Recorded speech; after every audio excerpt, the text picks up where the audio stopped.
Today we are reading very simple hadith, but with a very common understanding. This hadith you might have, and we have discussed it before on a different perspective, but today with some different perspective. And this hadith is narrated from Abu Huraira radiyallahu ta'ala anhu. And we mentioned before Abu Huraira, his real name was Abdul Rahman, and this title was given by the Prophet ﷺ to him. So his introduction we have done before, I am not repeating it. He said, Qala Rasulullah sallallahu alayhi wasallam, the Prophet alayhi salatu wasalam said, إِذَا مَاتَ ابْنُ آدَمَ إِنْقَطَعَ عَمَلُهُ إِلَّا مِنْ ثَلَاثٍ. Three things which make beneficial person after death. As long as you are alive, you are benefiting from your a'mal, from your action. And after death, nothing will benefit you. But Abu alayhi salatu wasalam mentioned three things. And these three things, sadaqatin jariyah, aw ilmin yuntafa'u bihi, aw waladin salihin yad'u lahu. A regular charity, the knowledge which is beneficial, and the pious child, righteous child who is doing dua for you. Now the question is, in this hadith, that how these things can benefit you forever. So a very simple example from worldly life. In our worldly life, there are two aspects. One aspect, sometimes you do short-term investment, sometimes you do long-term investment. Very simple. The more you do for long-term, the more they will give you benefit. The short-term investment comes and goes, but the long-term investment is very satisfactory, is very steady, and you are benefiting, your children benefiting for long time. If this is our common practice or not, generally, yes?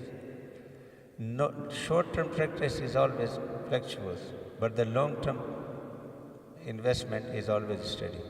The second understanding from this hadith in our practical life, sometimes you do physically something.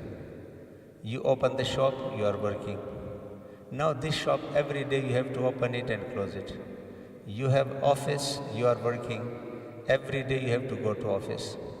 You are owner of the factory, but every day you have to go to the factory. Whatever you are, physically you are involved. If you are physically not involved, you won't benefit from it. No way. So that's why physically you will be always attached with it. But there is another kind of investment which is called, in our understanding we call it sleeping partner. Islamically is called mudaraba. Mudaraba is a kind of investment where someone is doing job, you have just give him some some money, and you are a sleeping partner. He is running around, he is doing everything, and you as a sleeping partner benefiting from it. So this is common practice or not? In our life we are doing all these things, mudaraba. Even in musharaka there are some where you are partner, but in musharaka your involvement is more. Mudaraba is the best example to understand, where one is give investment, one is give all the mal, and the other person, he is just become completely sleeping partner. He is not involved, but the profit is coming very regular to it. The only difference with the mudaraba in here in this business, in mudaraba, there is two, the both sides are possible. It could be profit and could be loss. Here in this, there is no loss at all. So from our practical life, we are doing the same thing, but when it's come to the religious aspect, we think that how is going to possible, but you are doing in normal life these things. So why you as a sleeping partner benefiting from it? Because you give something very important which is called mal. Mal could be your gold, could be your silver or your money, which is the exchange of the gold. So something very important, you invested it, and now the other person is sweating every day, working every day, running around every day, taking care of everything, and you are sleeping at home and benefiting. So if it is possible and in your practice, in your daily life, how come you become a doubtful that when I do something and I will be in my grave benefiting from it or not? So this hadith, in reality, when you look at it to your practical life, these things in some level we are doing in ourselves. But the only problem in this, the only understanding with this, our profit and loss is possibility, and our profit and loss, there is a limit. But here, Wallahu yuda'ifu liman yasha. Allah subhanahu wa ta'ala, when He grants beyond limit. And beyond limit means if we don't understand it. Sometime could be 10 times, sometime could be 700, sometime could be, for us, uncountable. He knows how much He can give. So these things, if you bear in your mind, these ahadith will make your iman more strong. And there is another hadith of the Prophet which make you understand. Man sanna fil Islam sunnatan hasana, kana lahu ajruha wa ajru man amila biha. He said that if whoever start a good practice, then what will happen? Sunnatan hasanatan, and he will have the reward ajruha wa ajru man amila biha, and the reward of those who are following. So now you are getting the reward of your is understandable. After you, these good things could be followed millions time. You are getting millions time reward. It could be practiced after you billions time. You are getting reward billions time.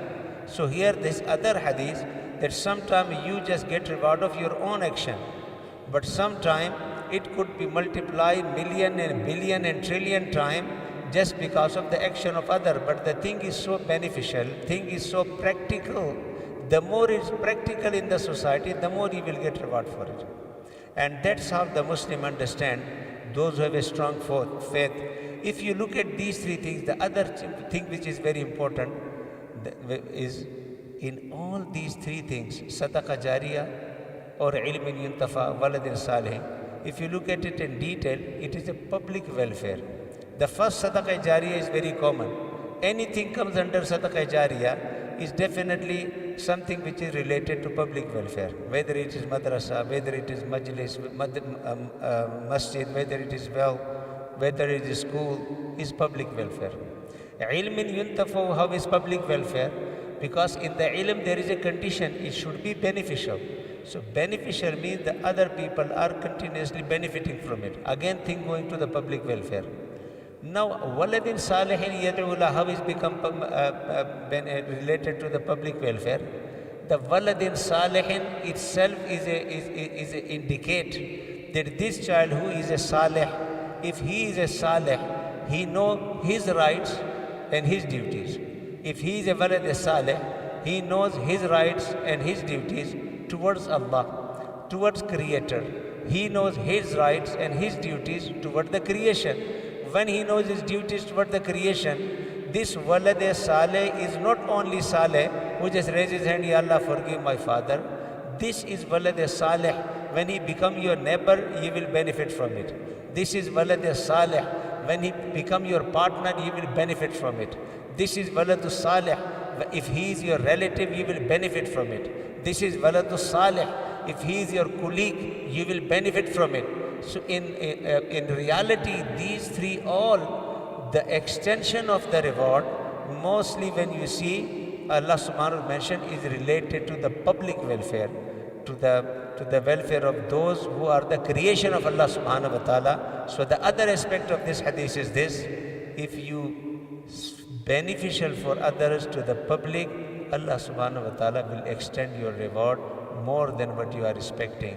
May Allah give us tawfiq to understand these aspects, that how as a sleeping partner, here you are getting something which is uncountable for you.